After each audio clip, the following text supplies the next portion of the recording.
Hi, everyone. Welcome to this episode of Dismissed to Doctor. I'm your host, Dr. Bria J. Thank you for joining me for another episode.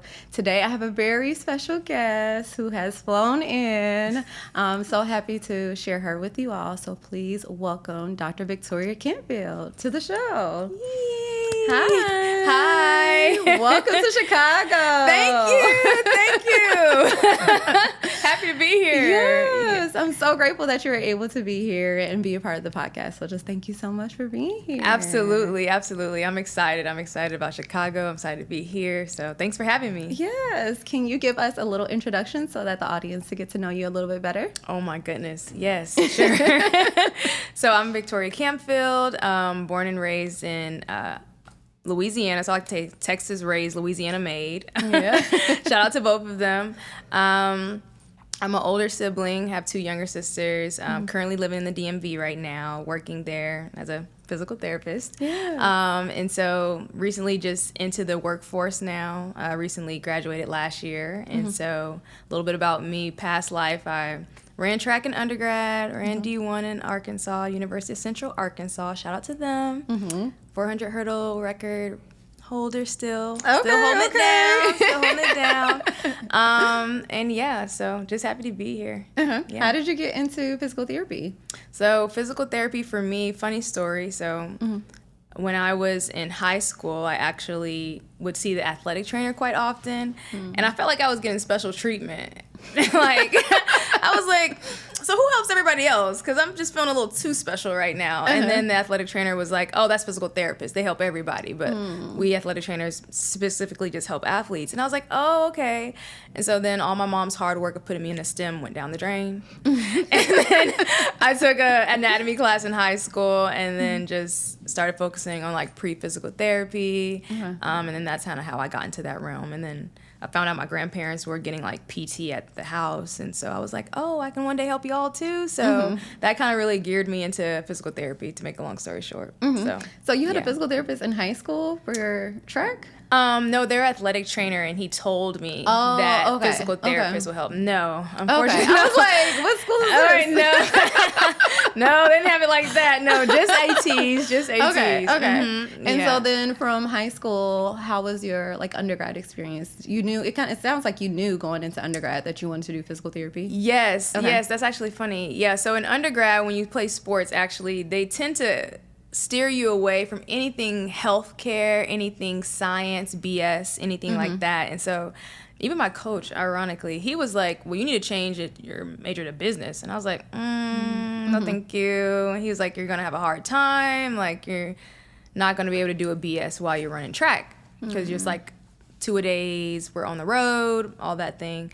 But I was just like, no, thanks. I'll figure it out. And so we had an athletic advisor, but we also had an academic advisor. And so I just tried to stay on that pre-PT route. Ironically, though, the academic advisor also discouraged me from doing the BS too. What? Funny. Yeah, what did they say? Well, it was just like, I think sometimes when you're a student athlete, it gets a bad rap with like advisors and even teachers sometimes too in college. So it was one of those things where it was just like, I think you should just do this, or I think you should just do that. But my grades weren't bad. I think it's just no one really thought that you could just finish throughout the whole 4 years of undergrad, play a sport, and still get into PT school. Okay. So I did go to the clubs, like the pre-PT clubs. I wasn't there every day, but I was. I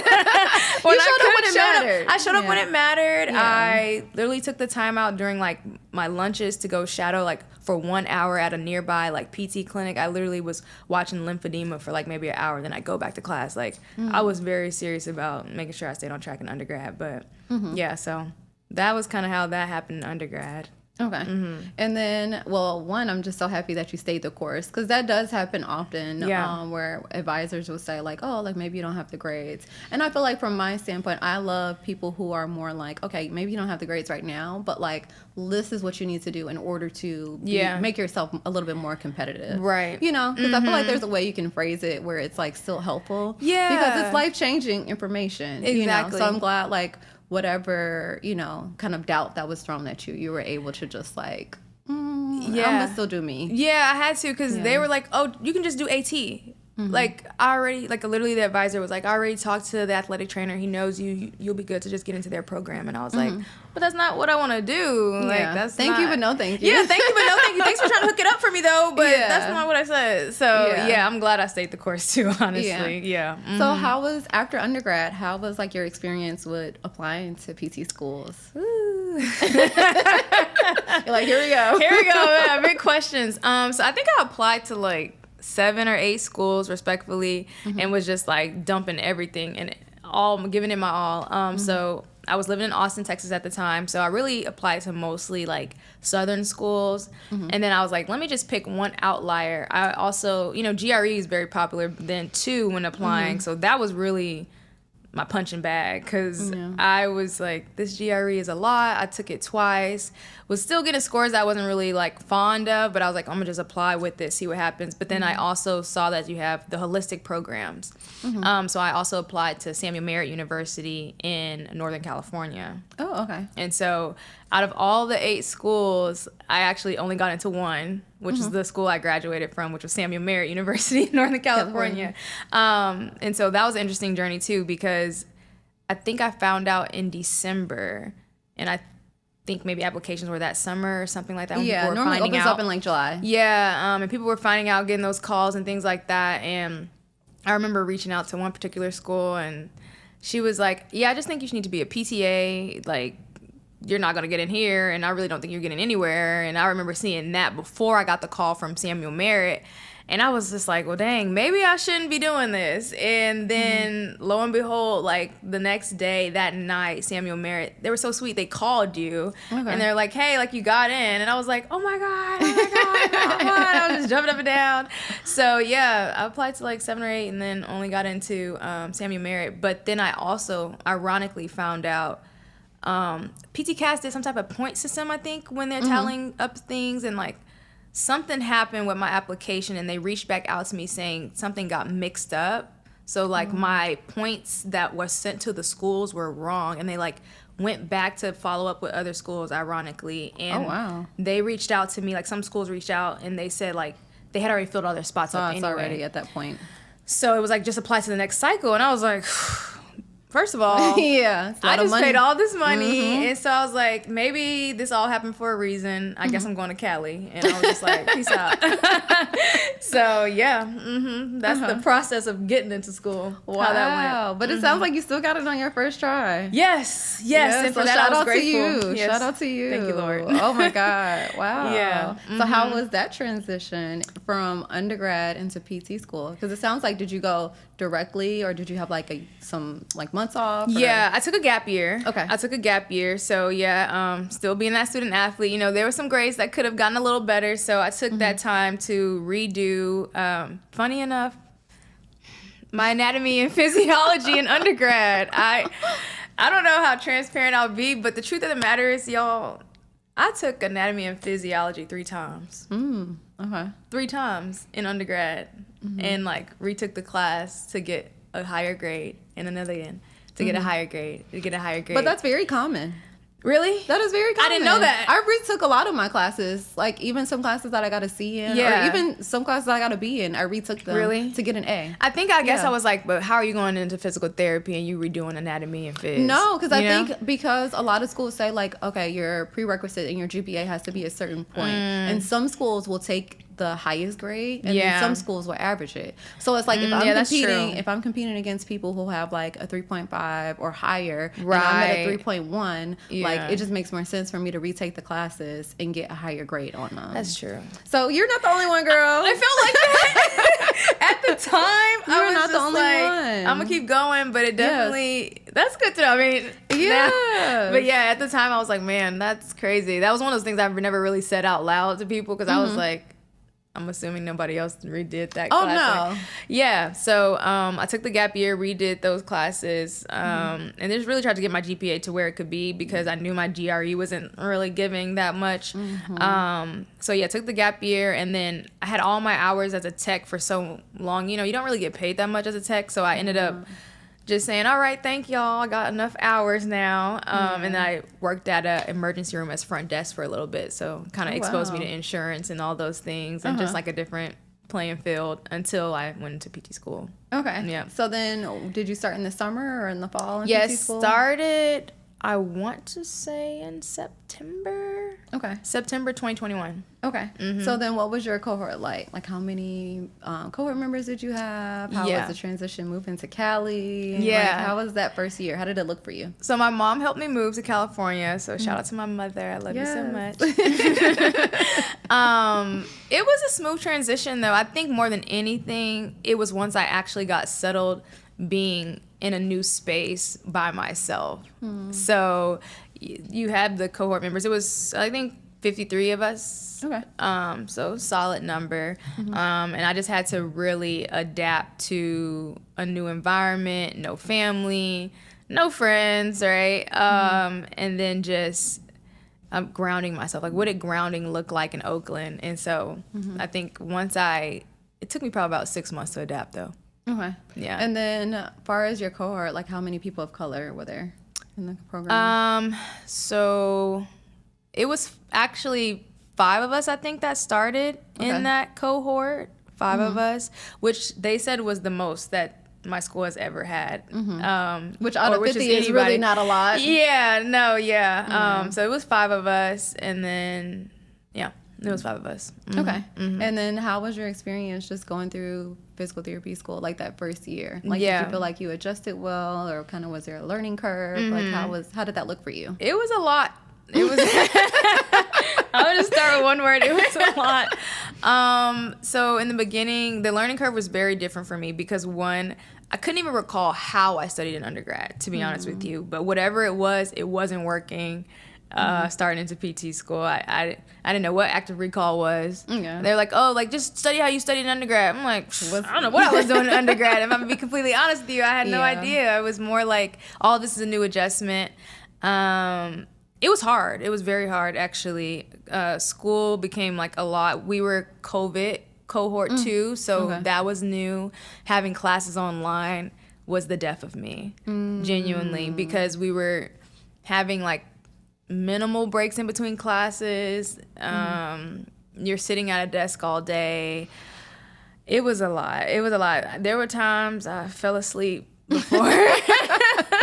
But it wasn't like intentional. It was just like adjustment, and then I realized like there's a lot of things that are changing and happening, and I ended up having to go part-time. Oh, okay. My first, after the first semester, like ended up having to have a sit down with my advisor and like the dean of the program, and they were like, we don't think you're gonna pass FABK, which is functional anatomy and biomechanics, and then anatomy again. So it was 2 classes. It was 2 classes that they were foreseeing that I wasn't gonna pass, and so it was like one of those things where you having that sit down and it's like, okay, what are my options here? And so they gave me the option of going part-time, but I still had to start over in a new cohort. Oh, because you had to wait until those classes were... Yes, circle back around. So I was able to go into the following semester to connecting courses. Okay. So like a patho or something like that. Yeah, I think I could go to patho 2 if I took patho 1 already and I passed patho 1. I see. But then anatomy and FABK 2, I couldn't. You couldn't continue. So I had to wait the next cohort to start again, and then I was auditing the classes that I already took, and then the ones that were new, I was just in there with them. So that was kind of like the start of my transition of like, oh, this is my new norm, and then I had to figure out, I'm part-time now, what do I do with the rest of my time? Yeah. And so thankfully I realized later everything happens for a reason. Yeah. So we got assigned buddies in school. So my buddy, he was in the cohort, 2 cohorts above me, Jordan Patterson. He was a part of PT Moves Me. Have you heard of that? Yeah, I have heard of it. So I was able to be an ambassador and give more of my time to the community in Oakland because I was part-time, and that just really like grounded me within like the physical therapy room of like, this is still what I want to do. So I was able to be more flexible with that while I was still in school. So that kind of set the stage for what everything else that happened within. Isn't it so crazy how there's just so many blessings that come, even though, you know, it feels like, oh, wow, I'm dropping down to part-time, but it's just like now you had the time and the opportunity to be involved with that more. So, you know, like opportunities always are opening. Yes. You know, even though it feels like one's closing, but it wasn't really closing for real. It was just like a let's slow down type of opportunity. Yeah, exactly. And that was for me like mind-blowing because at the time you're like, why is this happening to me? Why is this happening to me? But then looking back on that, it then opened the opportunity to meet with other people in the Oakland community and work with their schools. Then another door for like student president of California for PT. So like it was like all these different things that happened, and I would have never even put myself in any of those positions if you would have asked me. But it just kind of opened another segue. So Love that for you. Thank you. Yeah. When I look back at it now, I'm like, okay, that makes sense because then even going into CASSIG, that's what they call it for short, the Student Association for the state, that was something that was another journey and a whole nother story with that one too, where I was like, can I even see myself in a position of like being in leadership while in school and things of that nature? But that door opened me to what is the APTA side, what is like logistical side of physical therapy, what do we advocate for and what does that look like? And so that world was also a different experience too. And connecting with other students across the country, that was amazing too. And how to be a leader, but like be a leader who shares the love, right? Like everyone collaborating together. It was beautiful. That is very unique experience. Girl, yeah. When I like really sit down, like this is my first time actually really kind of saying a lot of things out loud. I talk, one-on-one with like close family about things, and a lot of my friends in school know like my whole journey, but I really wouldn't have it any other way when I really think about the things that I was able to accomplish in the midst of me thinking that things were done. Yeah. So take us back to when they kind of pulled you aside and said that, like, this is an option for you to do part-time. Like, what was going on kind of in your head when they were having that conversation? And what were some of the reasons that kind of led to that? Yeah. I remember talking to them. It's crazy. I was sitting on the floor. I was already feeling low. Meeting with them on my laptop. It was virtual. Yeah, it was virtual because, again, COVID, right? Yeah, so it was COVID. Everything was online. And so it was really one of those things where it's like, I'm trying my best, but your best is not giving good enough. And so I think in my head, I really was like, it was weird because there were two people on the call, and one was very encouraging and one was not. And so I'm thankful for the person who was on the call that was more encouraging, because I don't think if she had been so encouraging, I don't think I would be here today, because it was just giving like, maybe you should have listened to the academic advisor from undergrad, right? Like you just thinking about different things of like, maybe this isn't for me, or do I see the things that God said I will do? And so I was listening, and I'm always going to take the option that keeps me in the game. Yeah. Every time. Every time. As you should. So, and so I was like, okay, well, cool.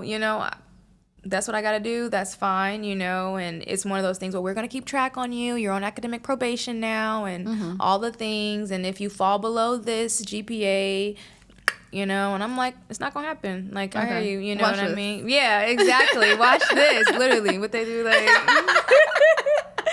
watch this. So, yeah, and I think, I just had to let my family know what was going on and things like that, because I think, too, you can feel isolated because it was COVID. Yeah. Then you just have, everyone's experience is different around you, and, like, it's like, well, I told you could study with us, but I always studied the best with certain people, right? Yeah. And then like learning what your study habit techniques are and like what works for you, because everybody has how they do things, but it's a matter of figuring out what works for you. And because I think the transition from undergrad to grad school to me felt so drastic in study habits. You don't really know what works for you until you're in that situation. Yeah. And so I'm just grateful that my school gave me the opportunity to explore that, and that I had a supportive system, because they had professors reach out to me that I didn't even know they really knew who I was. Mm-hmm. Like, hey, we heard, just want to let you know, like, you're good. If you need anything, please stay in connection. Like, we know you're still taking certain classes. And so I was just grateful that I did have a lot of professors at my school who were very encouraging as well. And Samuel Merritt, I honestly think people should adapt more to how they really even talk to us, even about health equity and all those things. That's a whole nother thing. Like, they made us read So You Want to Talk About Race, like things like that. I don't really know what every school does, but I think our school really wanted to make sure we, at minimum, our number one priority was being a good person. Yeah. Yeah. Talk about it. You know, like, how are you at your core, right? Yeah. Who are you as a person? And I was able to see that when I faced certain discrepancies with classmates in school, and like my professors and like the team advocated for me in those spaces. So definitely grateful for certain things, because I had, you know, you start hearing whispers and rumors and people saying, oh, well, she shouldn't be the president of CASSIG if she went, you know, held back one semester. Like, she was part-time. What is she doing as a leader? Why do I have to go ask Victoria if I can volunteer with these students? But Victoria's in this role, but well, I'm in the role. I don't know what to tell you guys. And so just like, you're in the role because you earned it. Exactly. Thank you. You don't have anything to explain, exactly. Actually. And so for, you know, those certain professors who were able to like advocate for me once they like heard different things, I was appreciative of that too, because it was just like one of those things where everybody don't see who you know who you are, and then you find out later, you know, I'm still here. Yes. And despite what you may think should have held me back, it didn't. And so, and it's just like, sometimes I feel like, to your point, I feel like I love that you had so much support, especially like from your faculty members. Yeah, super grateful. Because that is like that in itself can sometimes be can just really bring you down if you don't even feel like you have the support from your faculty members.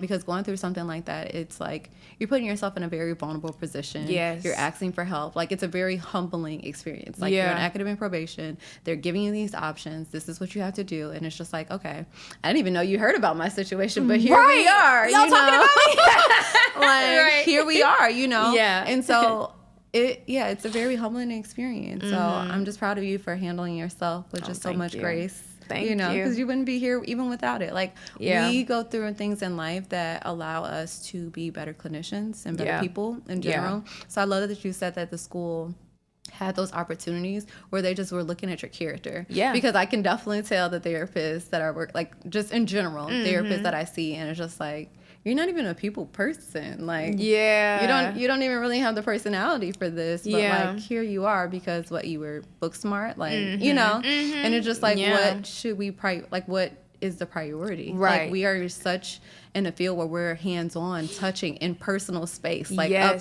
close and personal. Yes. And it's like, you know, in order to be like that and for us to create a safe space for our patients, we also have to have, you know, some reflection on ourselves and know that we are creating that space for patients. Yes. So I love that your school actually did that, because I feel like more schools should do that. Yeah. Especially given the time frame of kind of that era. The climate we're in. And the climate we're in and what was going on during that time. Yes, you know? 100%. I agree. Yeah, super grateful. I think there should be some type of, that's another story, just like a different type of guideline that should be added to curriculum, respectfully, just character trait checks. I know you can't, you know, assess everything, but I think you can't say it wasn't done if you touch it. Yeah. Right? Like, inequities, like we were learning about just even like the pulse oximeter. Like, they had a Black clinician come in and teach us about that, and lower oxygen when there's someone of color, and you know, like something I didn't even know. I'm like, I did hear that. You know, so, but I think it was one of those things that was shocking, but I don't know if it was geographically where I was, because I didn't really know what Oakland was coming from the South, but they're very more inclusive of a lot of things. Where I've talked to one of my friends, there's no shade to the South, but it is what it is when you think about history. She was like, if my school would have did what your school did, everybody would have been in shambles. Oh, wow. Okay. Talking about reading a book about race or something like that. So it's just like, And out there, they sometimes think like everybody's doing that, but it's like, no, they're not doing that everywhere. Not. Every school is not doing that. And so it's like, I do think that should be shared amongst other programs just so you can cover your bases of education, knowledge, but also just like quality of character for a clinician. Because how do you, it's just like one of those things. Everybody was raised differently, but if you know you've covered your bases, they can never say they didn't learn that. That can never be the excuse. Exactly. It can never be the excuse if you've done it. And for us, I feel it's more of a lived experience. I feel like I'm such a character, though. I was talking to one of my classmates the other day, and we reflected on a time where I grabbed the mic, not grabbed literally, but I asked one of the professors if I could speak. It was like one of those presentations where you talk about health discrepancies, but everyone kept saying, diabetes in the Black community, diabetes, and all I could think of was my family reunion. Pig feet was being still shared in 2024, and it was something that was just passed down because they just had to eat the scraps. And we're talking about, it's genetic, but it's just everybody eating the same bad foods. And so I ended up just sharing a story with them about, like, for me, I was like, gross, yuck. Like, why are y'all still eating that? But my cousin was like, oh, this is good stuff, girl. But she still lived in Mississippi. That was something she was used to eating. And when it's like, culturally, that's just something that was there. But they had to do that at one point. And then now it's like, you don't have to do that necessarily anymore. But now it's educating them on, like, better choices. But you're just sitting there reading a PowerPoint.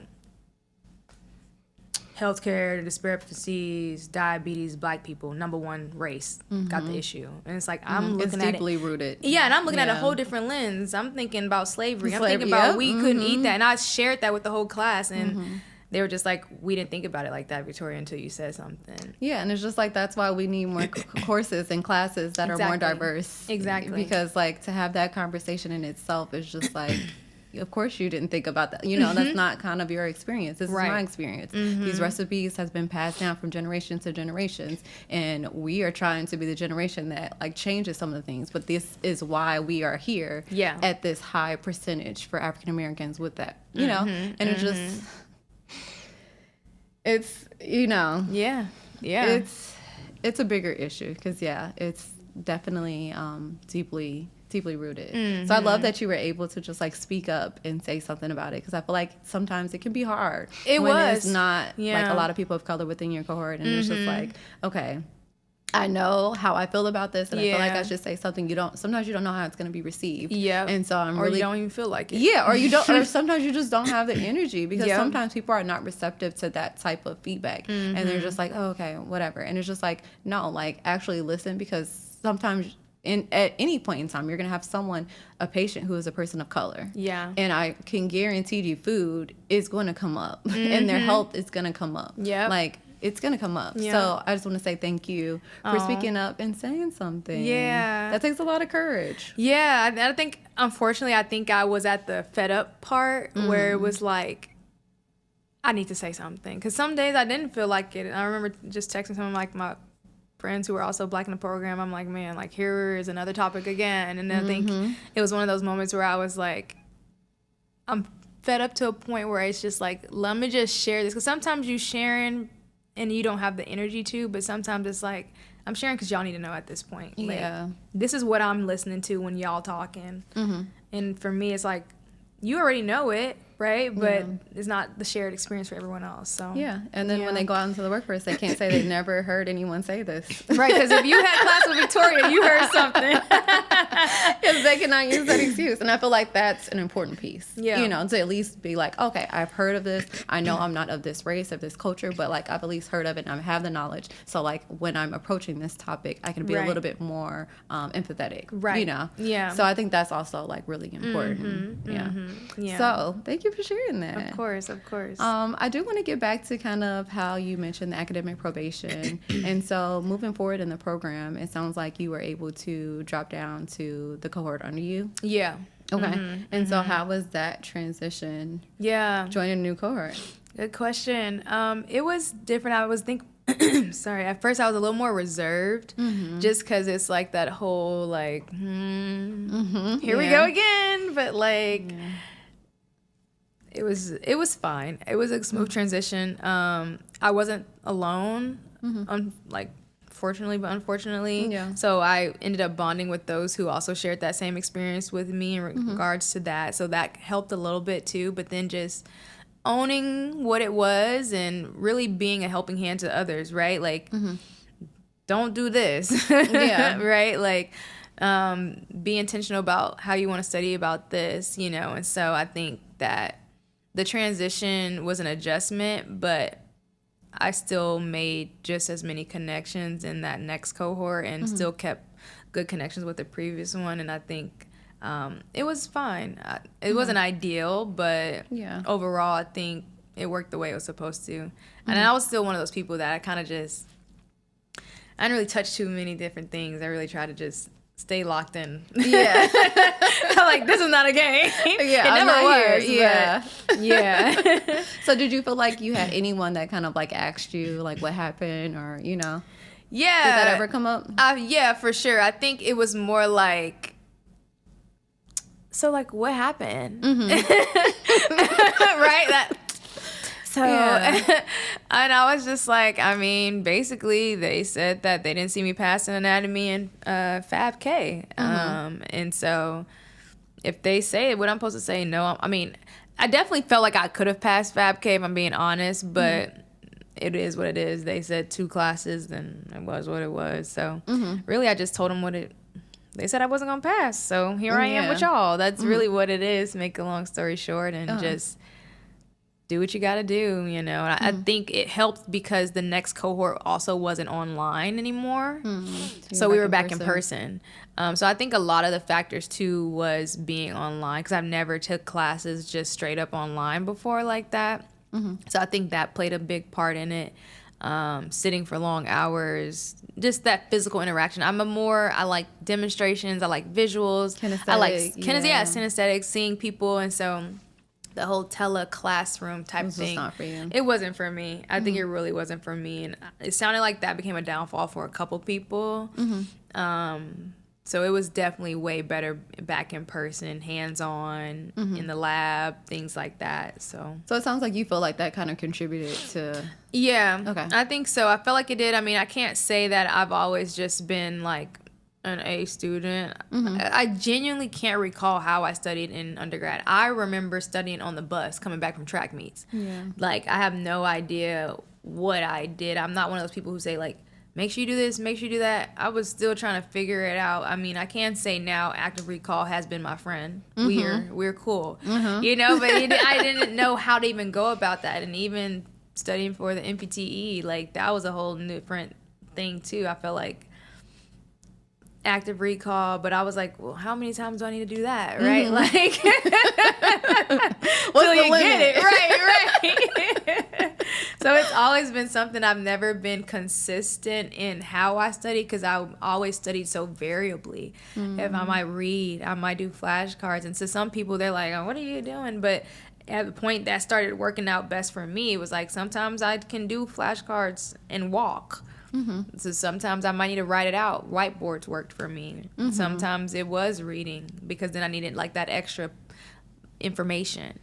So I just never had like a one, but I've never been like that. So. And then did you kind of, just because you mentioned the MPTE, did you kind of continue with those same kind of study traits going into the MPTE? Yeah, as well? I tried my best with that too. That was another thing. Okay. Everything's been a journey. The journey to the road of DPT has been something. Yeah, I am a second time repeater, and I passed on the second try. Okay. So when did you take? When was your first try? The first time I took it was in January, and then I took it again in April.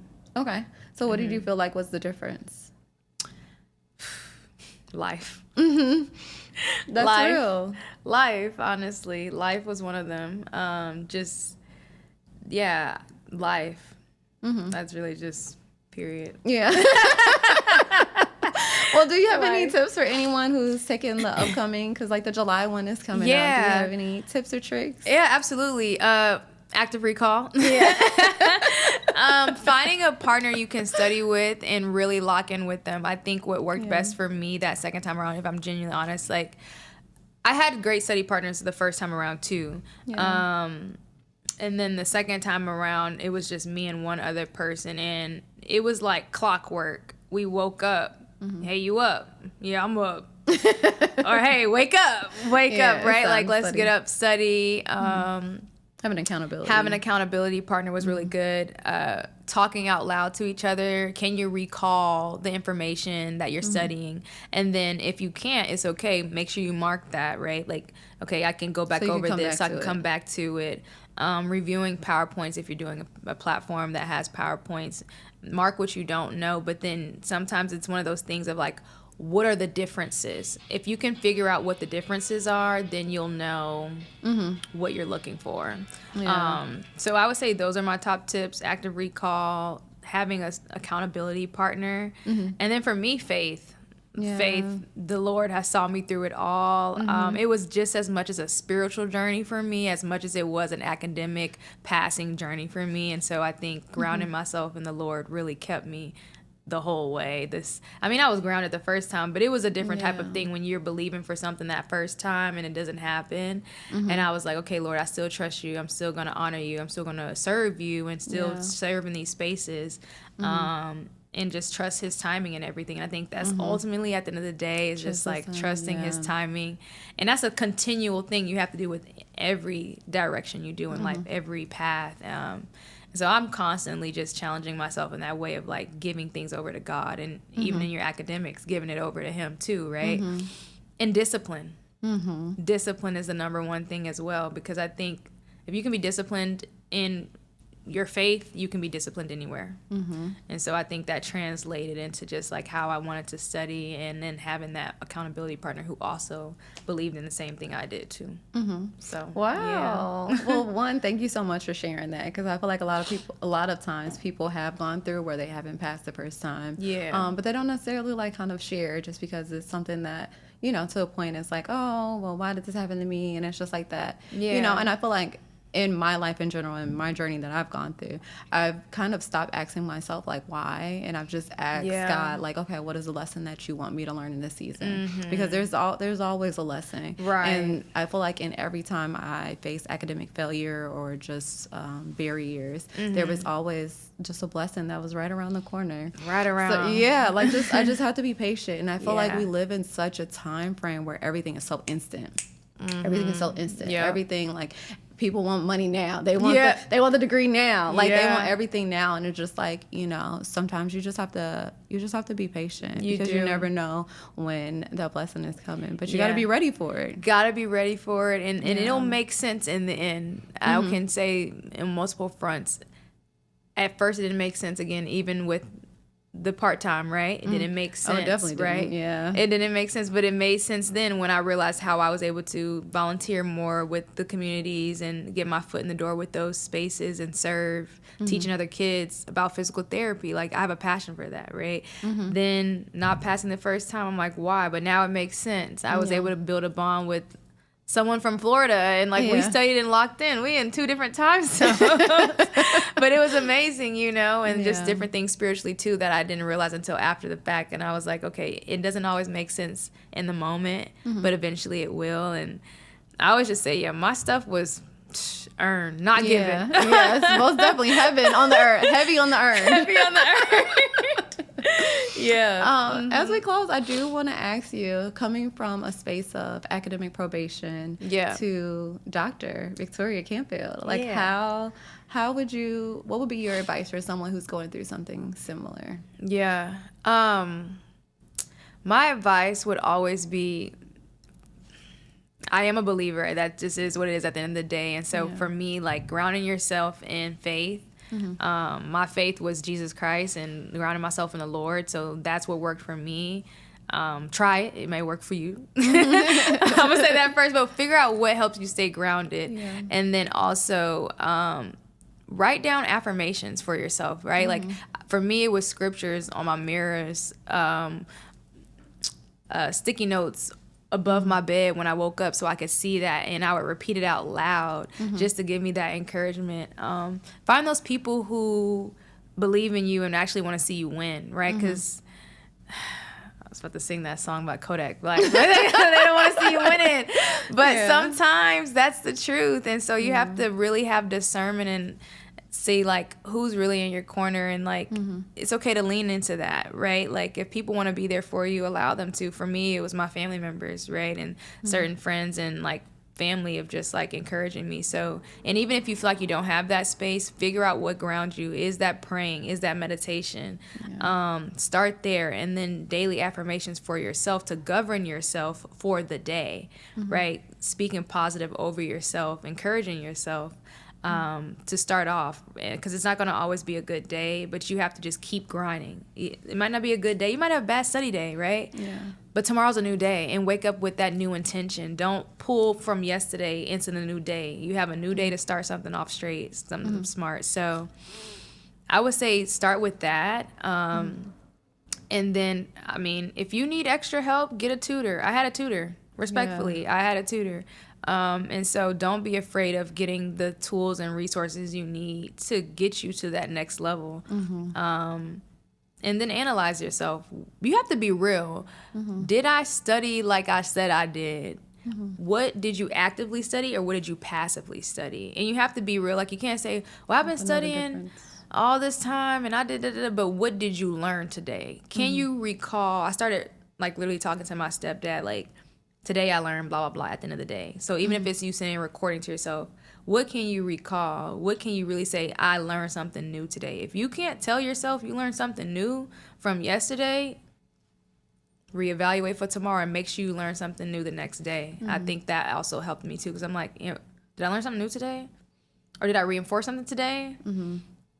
No? Okay, let's get back on track. So holding yourself accountable, you just got to be real with yourself. Like, am I really studying like I said I am? And then the truth of the matter is, and you know too, like, the NPTE, that's hard work. It's not, at least it felt like it was hard work. I was like, definitely hard work. Yeah, like, I was tired lots of nights and stuff. And so no good thing comes easy. So, like, some things really take time and patience, like you talked about too. And so know that your labor will not be in vain, even if it didn't happen the first time. It's going to come around. And so just stay encouraged. And I would say, yeah, like, those would be my top things. Oh my God, that was amazing. It worked for me. It worked for you. I love that. I love that. Yeah. Well, as we close, can you tell the listeners where they can find you? Where are your socials? Oh, yes. Because I definitely would be in your DMs after all that. Yes. So Dr. V Talks, that's on Instagram. The same name is also on TikTok. But on Instagram, Dr. V Talks is Dr. V Talks. And that's where you can find me. Okay, good. And I'll be sure to have it in the, like, description so that it's easy to just, like, click on. Cool. Thank you. Yeah, y'all follow me. Yeah. So thank you so much for being here today. Thank you for having me, allowing me to have this space and share my journey. I really, really appreciate it. Truly, of course, it felt nice to say it out loud and just share that. So thank you for this space and this platform that you share. Of course. Thank you for being here, especially on your vacation. Thank you so much. It was a joy. So I appreciate your time. Absolutely. And thank you so much for everyone for tuning into this episode of Dismiss the Doctor. I'll be sure to have Dr. Victoria Campfield, all of her information in the description. And if you know anyone who would benefit from this episode, please feel free to share this with them so that they know that there is a community, there is space, and there's resources out there for them. So thank you so much for tuning in. And until next time, thank you. Yay. Bye.